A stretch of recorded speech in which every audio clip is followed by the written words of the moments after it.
O Botafogo está visando a montagem do seu elenco para a temporada de 2026. Está perdendo alguns jogadores importantes, como no caso o Marlon Freitas, mas o Botafogo está com um novo treinador e precisa contratar jogadores visando o modelo de jogo desse treinador. Até o momento o Botafogo só tem um reforço, que é o Lucas Vidalba, jogador que pode jogar como ponta direita, pode atuar até pela esquerda também como um ala pelo lado direito. E no vídeo de hoje eu vou te mostrar quais são as posições que faltam para o Botafogo contratar nessa janela de transferências e como está ficando o time do Botafogo com os reforços que já tem atualmente. Então deixa o like, se inscreve no nosso canal, estamos próximos de bater aí os 300 mil seguidores e é importante que você se inscreva, irmão, se inscreve, assiste nossos vídeos, se inscreve aí como uma gratidão, beleza? Bora pro vídeo. Atualmente esse é o elenco que Martim Anselmi tem para trabalhar no Botafogo. E aí surge aquela primeira dúvida na cabeça do torcedor: vai contratar ou não um goleiro? Eu acho que essa não é a prioridade do Botafogo na janela de transferências. Se tiver oportunidade, claro, vai lá e traz. Mas o Botafogo tem o Léo Link e tem o Neto também, que está retornando de lesão. E aí esses dois goleiros vão duelar por uma vaga de titular no time do Anselmi. É sempre bom te ressaltar a importância que tem um goleiro nos times dele. Ele utiliza bastante o goleiro para criar superioridade numérica lá atrás na hora de fazer a saída de bola. Então esse goleiro tem que ter o pé bom, esse goleiro tem que saber sair jogando, tem que ter uma leitura boa de jogo. E aí o Léo Link é esse cara, o Neto é esse cara, a gente vai ver somente quando os jogos estiverem acontecendo. Agora falando sobre zaga, esse daqui é um setor que o Botafogo precisa com urgência contratar. E pelo menos 2 zagueiros de bom nível que saibam construir. Se o Martim Anselmi for jogar com 3 zagueiros no Botafogo, ele vai precisar de um zagueiro construtor pelo lado direito.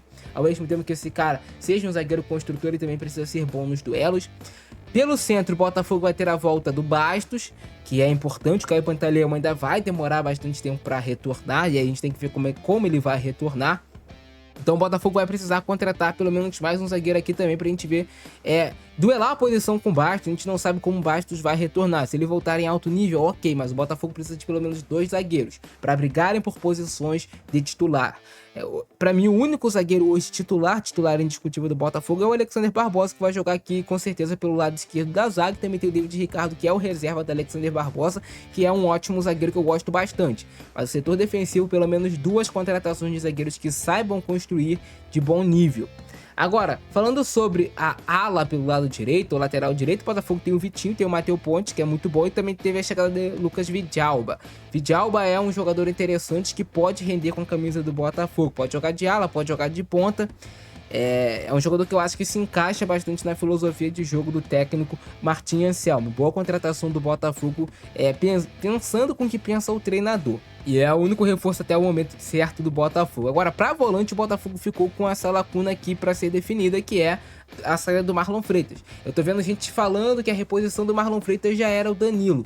Mas, cara, para você brigar por títulos, tu tem que ter pelo menos 2 bons jogadores por posição. Se tu puder ter 3 jogadores bons por posição, é ótimo. E aí você perde o Marlon Freitas, tem que contratar um volante com as características sim também do Marlon Freitas para brigar por posição no time titular. Um bom lançador, bom construtor de jogo. E esse cara vai jogar ao lado do Danilo. O ideal é que o Botafogo busque esse bom lançador, bom construtor de jogo, mas que também saiba marcar bastante, que saiba proteger funil. É um jogador que ajude na fase defensiva. E aí o Botafogo talvez até eleve o nível dessa posição com a saída do Marlon Freitas, mas precisa contratar. Na minha visão, o Botafogo precisa contratar pelo menos mais 2 volantes. Porque o Newton é um jogador ok, o Alan hoje é um jogador ok, mas você precisa de 2 caras de alto nível para duelarem por uma vaga de titular ao lado do Danilo, que para mim vai ser titular indiscutível bem fisicamente no Botafogo. Então precisa contratar 2 volantes, um talvez com característica mais defensiva, outro com característica de sair um pouco mais para o jogo, mas que também saiba marcar. Na ala esquerda, o Botafogo tem o Alex Telles, tá para renovar com o Fernando Marçal, e tem que contratar mais um jogador. Inclusive o Botafogo está ativo no mercado buscando um ala pelo lado esquerdo. O ideal, cara, eu gosto muito do Rubens, que foi especulado, mas é caro. Se tiver condições, traz o Rubens, se encaixa perfeitamente aqui. Perfeitamente o Rubens. Tem características parecidas com as do Cuiabano, É um lateral muito forte ofensivamente, rápido, difícil de ser marcado e se encaixaria perfeitamente no sistema tático de Martin Anselmi. Agora, a posição que eu acho que o Botafogo não tem necessidade de contratar é essa posição de meio campista, porque você tem Santi, Barreira, Savarino, Montoro, Arthur, Correia, todos esses jogadores podem jogar tanto pelos lados do campo, mas também podem jogar por dentro como meias criativos. Então o Botafogo não tem que ver isso como uma prioridade. E outra prioridade que vai faltar no Botafogo é centroavante. Tem que contratar um centroavante. Você tem o Arthur Cabral, tem o Cris Ramos, mas tem que contratar um centroavante realmente que seja indiscutível. Cara que coloque a bola pra dentro das redes. A gente tem que se lembrar que o Botafogo criava muito em 2025, mas não tinha esse centroavante. E precisa contratar. Eu não tô vendo nomes sendo especulados. Chegou até o nome do Hulk, que não é centroavante. O Hulk é mais pra brigar por posição com o Santos, Barreira, Savarino, do que pra ser um centroavante. Centroavante o Botafogo não tem e precisa contratar. Pode ser que o Arthur Cabral jogue muito em 2026. Tomara, torço pra isso. Mas tu não pode contar com algo que tá no hipotético. E é isso, cara. Essa é a minha análise sobre o elenco atual do Botafogo com a chegada do Vidalba, é assim que está ficando o time. Isso se ele for jogar com 3 zagueiros, beleza? Esse é o nosso vídeo de hoje. Grande abração do Francisco, é nóis e fui!